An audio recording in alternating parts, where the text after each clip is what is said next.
Hello, everyone. My name is Kristen Kramer. I will be your instructor for the course. The course is Social Work Practice with Organizations and Communities. Hopefully, everyone is in the right spot. So, a little background on myself. So, again, my name is Kristen Kramer. I have my master's in social work from St. Louis University. I also have my undergraduate degree in business administration from SLU as well. And I'm a fourth year PhD student in the School of Social Work. So my personal research interest is looking at educational attainment.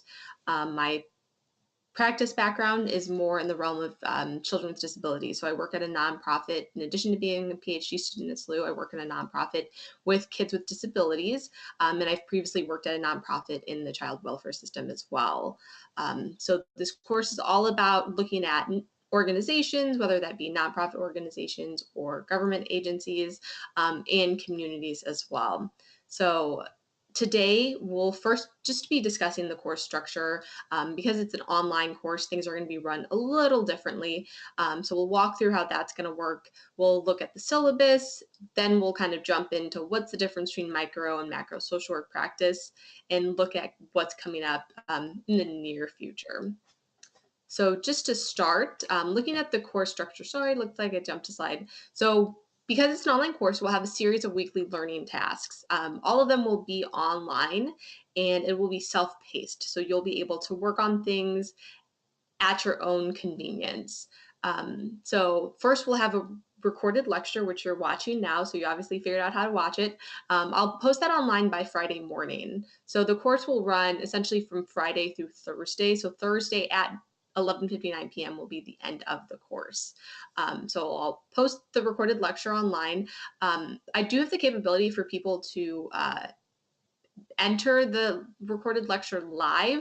I am using Fuse, which is you've probably used in other courses if you've taken something online, but it's very easy to use and for students to access. So if you're interested in the live lecture, shoot me an email and we can certainly arrange a time for you to jump in. I typically record them on Friday mornings or late on Thursdays. I tried a live lecture last semester or last spring when I taught this course, and I found that a lot of people in the course are taking it because most of you are working during the day. So having that online opportunity is really helps to provide flexibility with your schedule. So I didn't find that a lot of students took advantage of the live component. So it's definitely not mandatory, but if you're interested in joining the live lecture, please let me know. I can certainly make that happen. I'm also happy to do phone calls or Fuse meetings or meet in person because I know a lot of you are on SLU campus. So I'm flexible. I want to make sure that I am accessible and answering as many student questions as possible. And of course, you can always reach me via email. I'm usually responding to emails within an hour or two, 24 hours on the max. So let's go back to our weekly learning tasks. So we'll have our recorded lecture. Lectures will typically be around 30 minutes. 30, 45 minutes, hour at the max. But I don't think that most of them will get to that hour. 30 to 45 minutes typically. We'll have a quiz on the lecture. Now the quiz is more to gauge participation because it's not a class that means meeting in person, so I don't know who's actually watching the lecture to ensure people are watching it and listening to it, actively listening to it.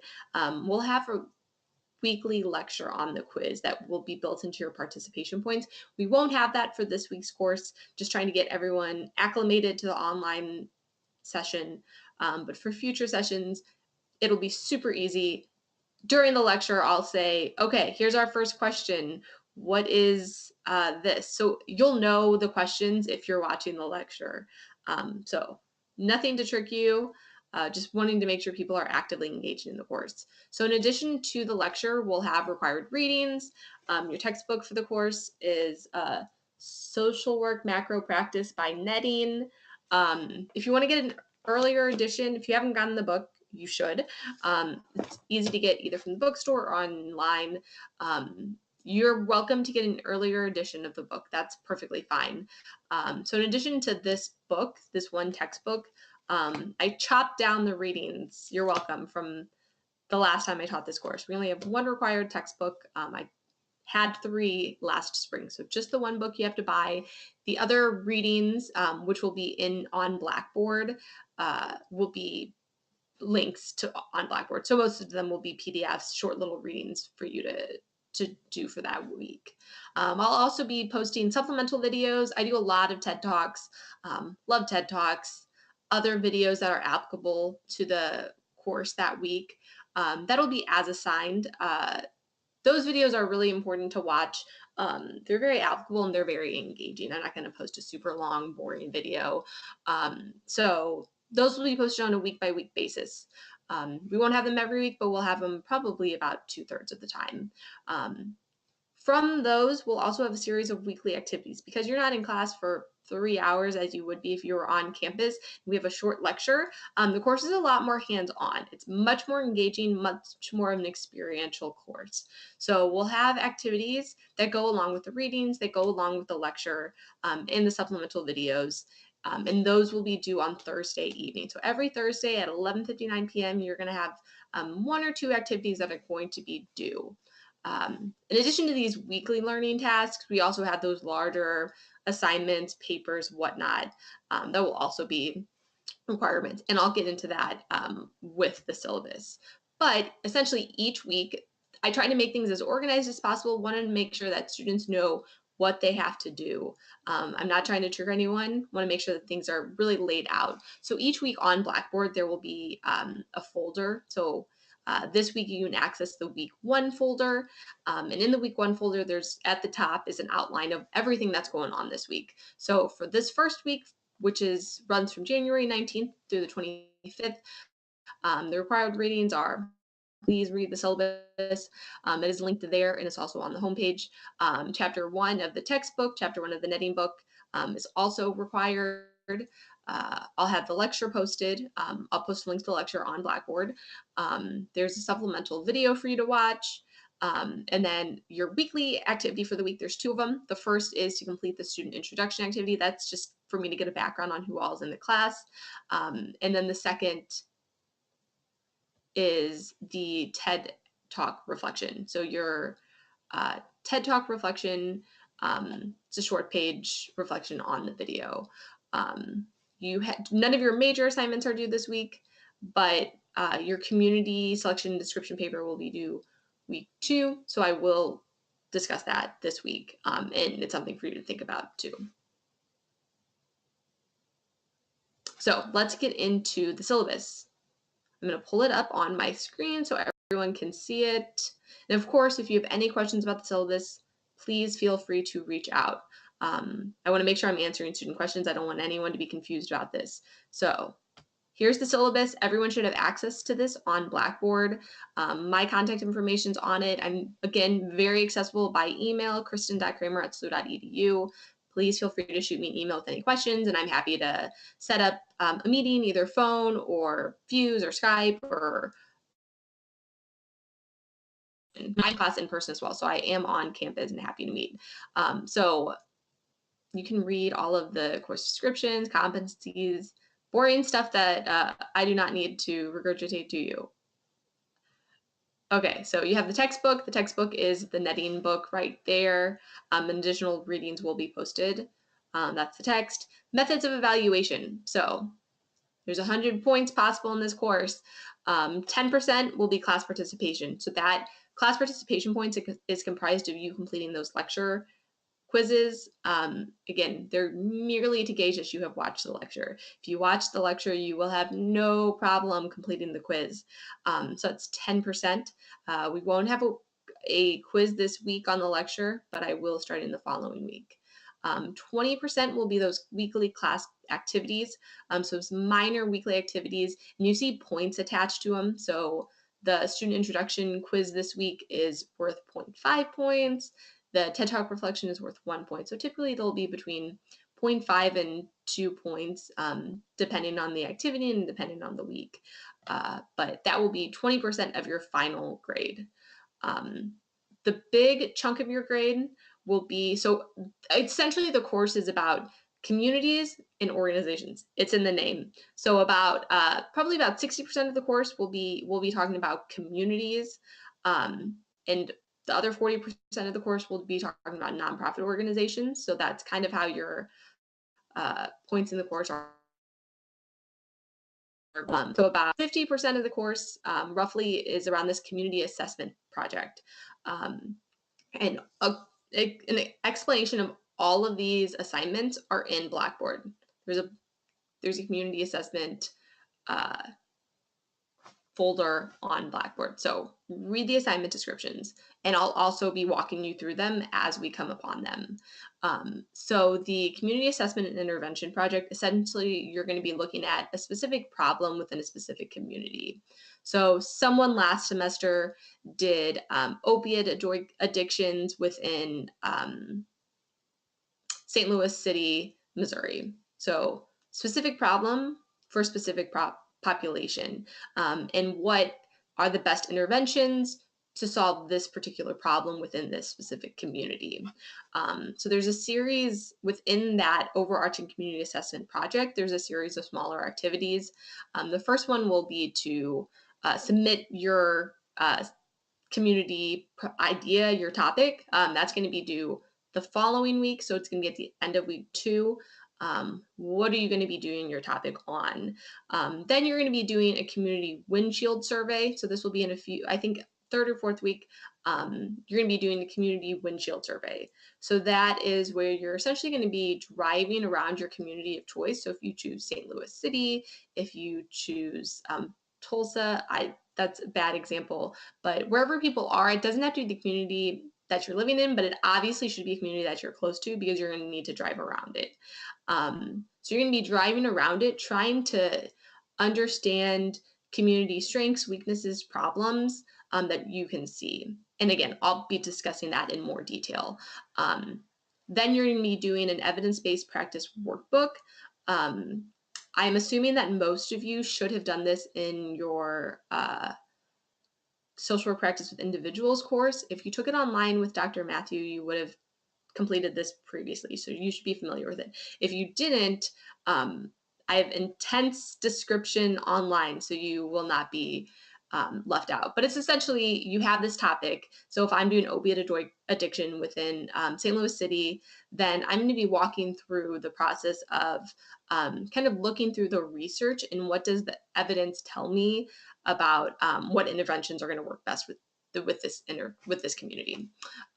You're also going to be attending a community meeting, so that will take place outside of class on your own time. You're going to find whether that be a nonprofit meeting or a community meeting. Some people went to school board meetings, health department meetings. Most of them they're going to be at the community level. And really, if you're in St. Louis City, there's a million meetings going on in St. Louis City government on a weekly basis. So it's finding those in advance and attending one that's going to be a little more applicable to your population. All of this is going to culminate in the community assessment paper. So all of these smaller projects are going to help you write that final paper. Community assessment paper will pull all of them together, walking through your population, what intervention can help this population with a specific problem, and what are your recommendations for best implementing that intervention. Then we're going to jump into the nonprofit side of the course. In the nonprofit side of this course, you're going to be completing a nonprofit assessment presentation. So you're going to be assessing a specific nonprofit organization, and then you're going to be doing a presentation on it. The presentation will be recorded either via Fuse or another source. I'm pretty open as long as you have a PowerPoint presentation and you're able to see it. Tegrity, that's the other one. So I'm hoping, but if you've taken an online course before, Tegrity or Fuse should be easy, but we can find a way. So Zoom might also work. I'm happy to explore those options later. We can also do in-person presentations for those of you who are on campus. I'm happy to meet directly with you and set up some times for in-person presentations. That might be a little bit easier for some of you who might not be the most tech savvy. So we'll work through that as we get there. But all of those points combined to 100%.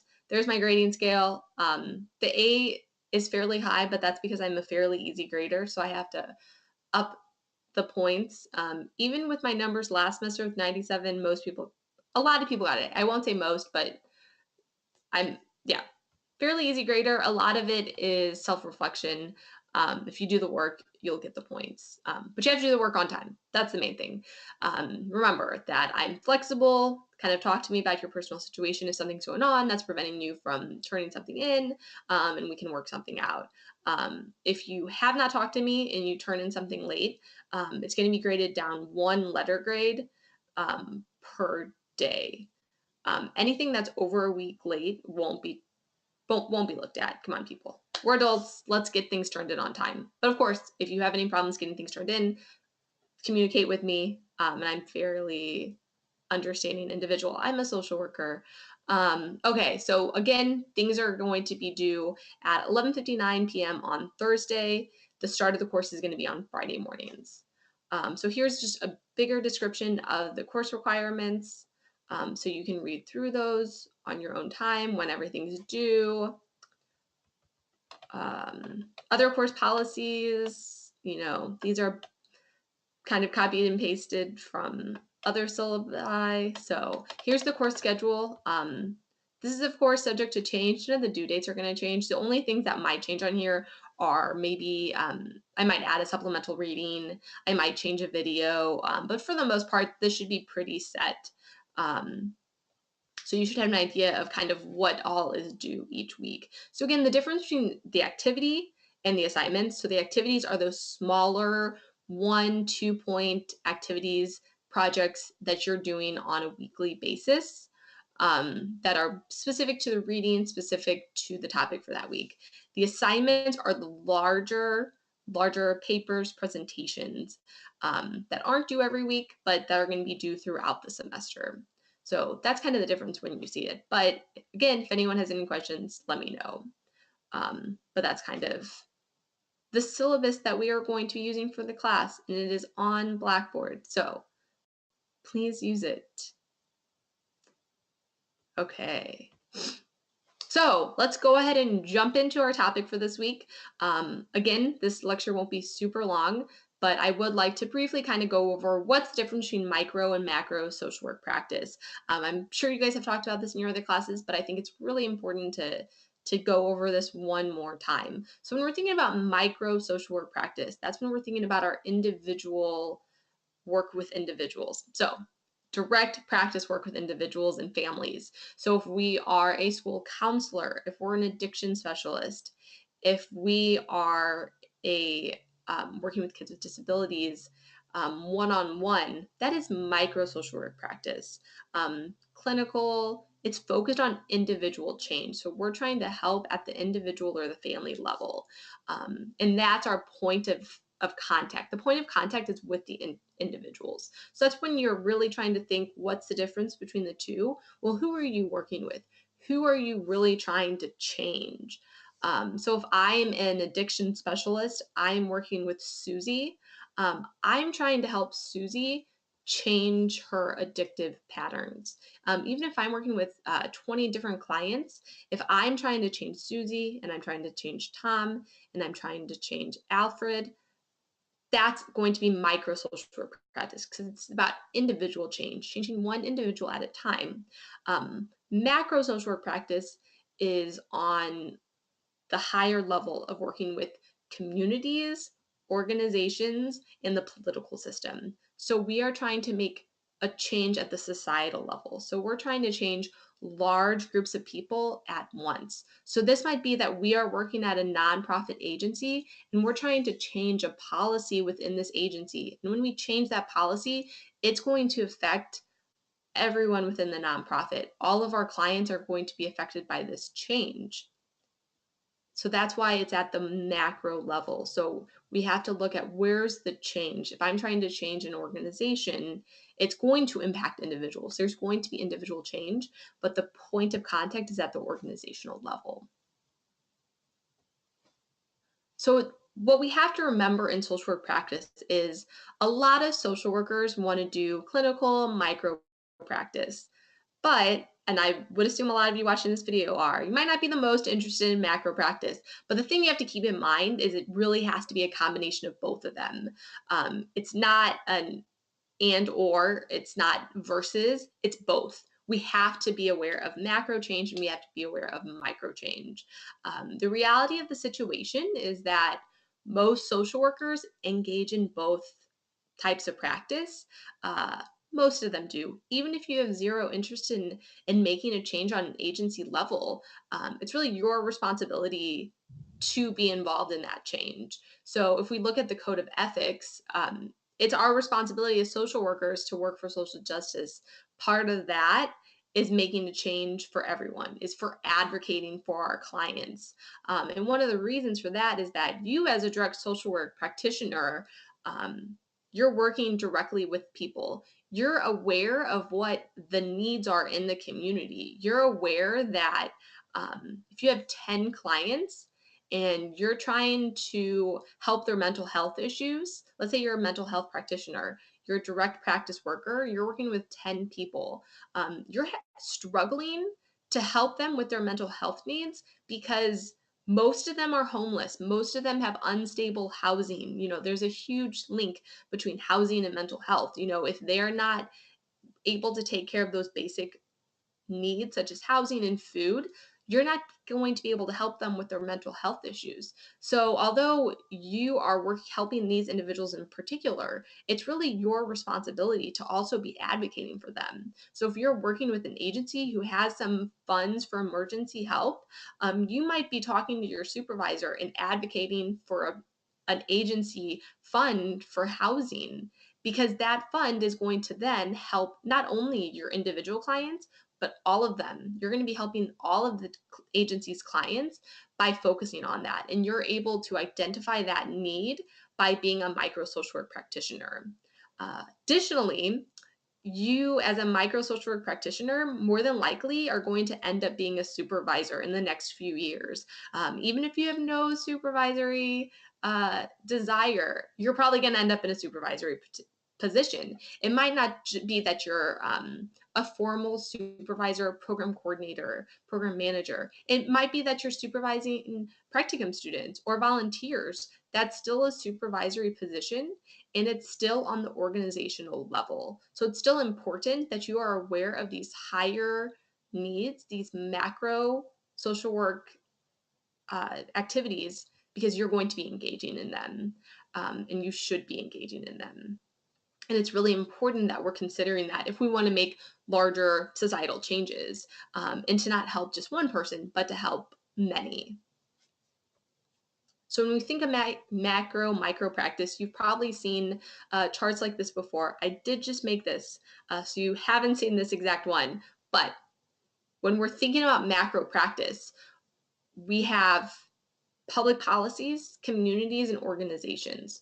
So at the smallest level, at the micro level, we are working with individuals and families. Then we broaden that, and individuals and families, they're part of communities, they're part of organizations, and kind of dictating how those communities and organizations work are these public policies. This course in particular is going to be looking at that middle level. We're going to be focused on communities and organizations. There's a whole separate class on public policies. There's a whole separate class on individuals and families. So we're looking at that center. How can we work with communities and organizations to make changes, substantial changes on the societal level for individuals and families? So again, when we're thinking about these macro level changes, we're thinking about these large scale changes in the lives of individuals.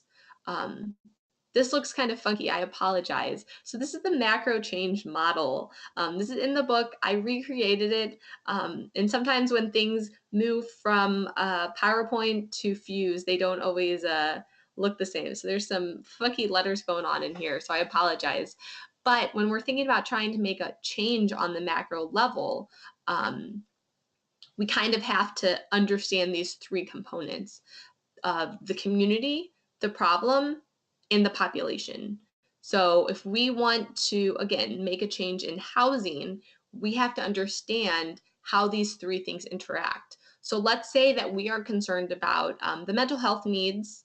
So we're working with our population is a group of individuals who have severe and persistent mental illness. So that's our population.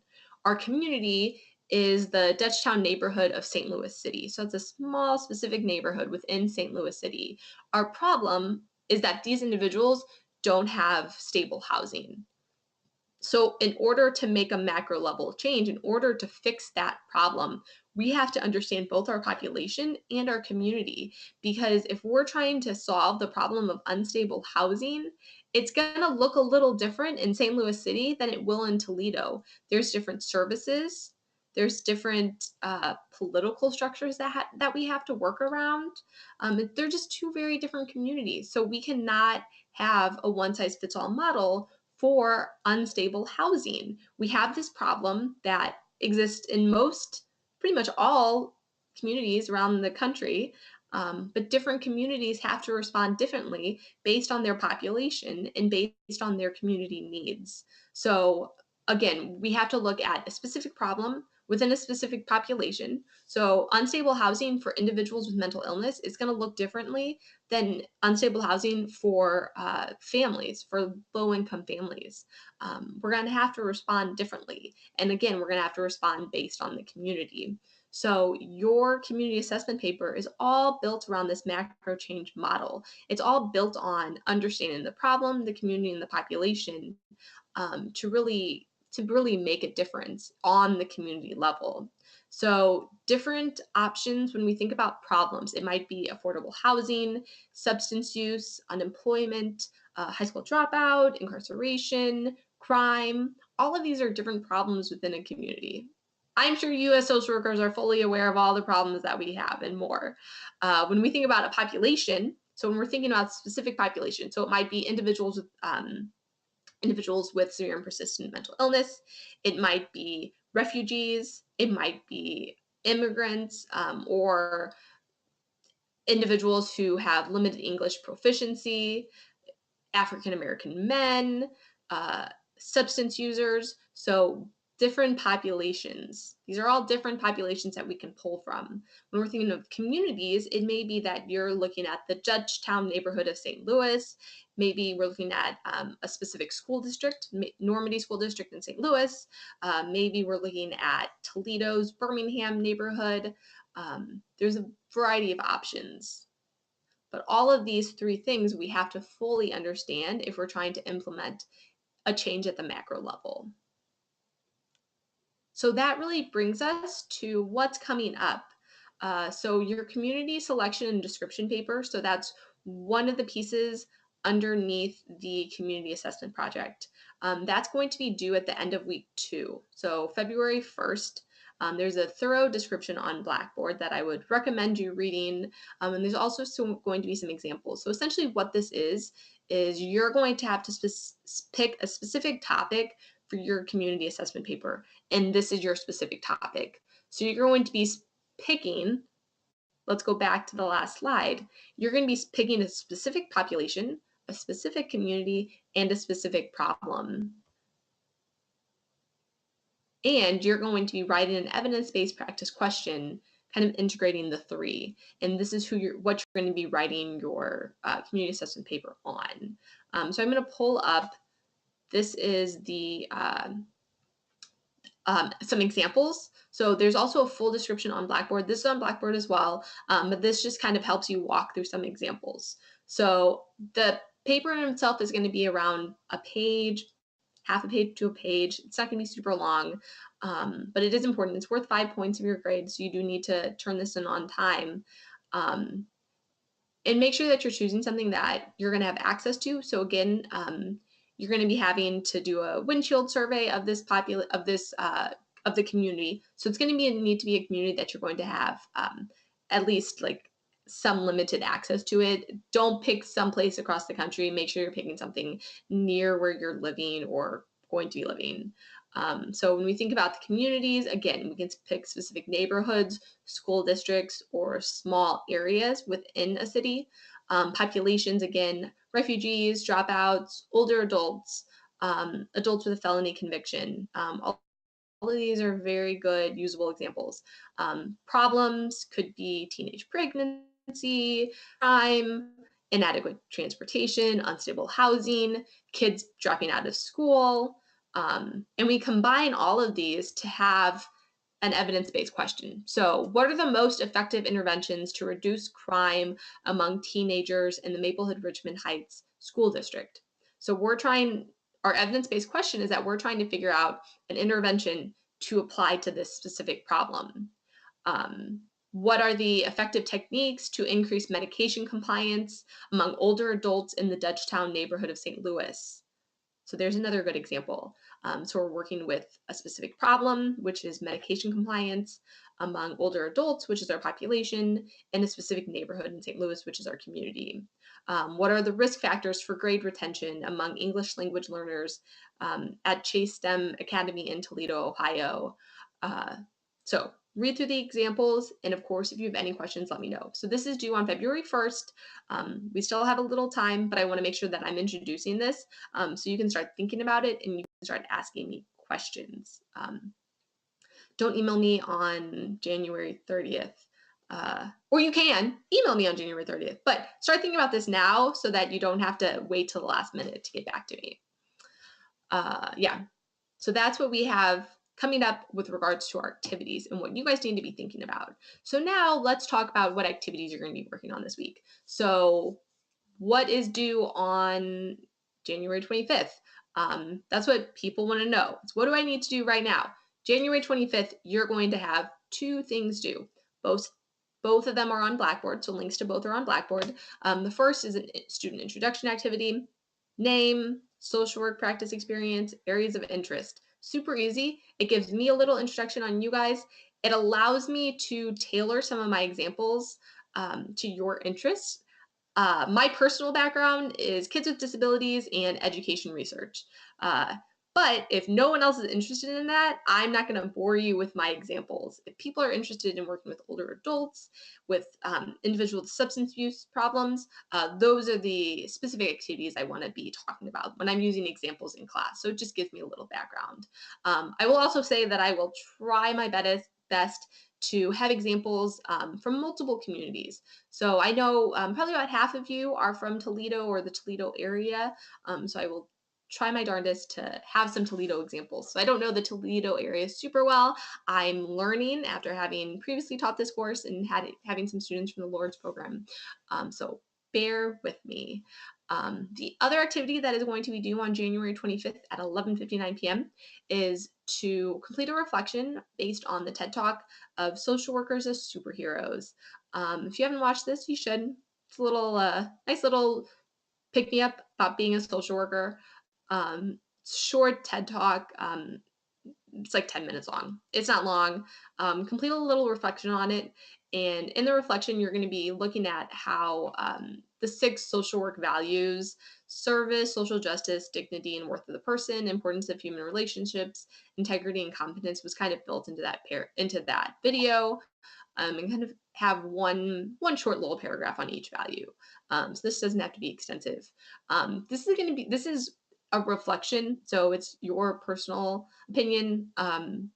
This is going to be graded for completion as long as you have completed this thoroughly enough and you don't just write 5 words on a paper. You should get points for this reflection in particular. I won't say that all activities are graded on completion, but this is the first week. It gives you a little background on my grading styles and your writing styles and what I am expecting. So that is all that I have for class. Again, please email me with any questions, shoot me a message on Blackboard, and I'm happy to respond. Or else I look forward to reading everyone's reflections next week. Thanks.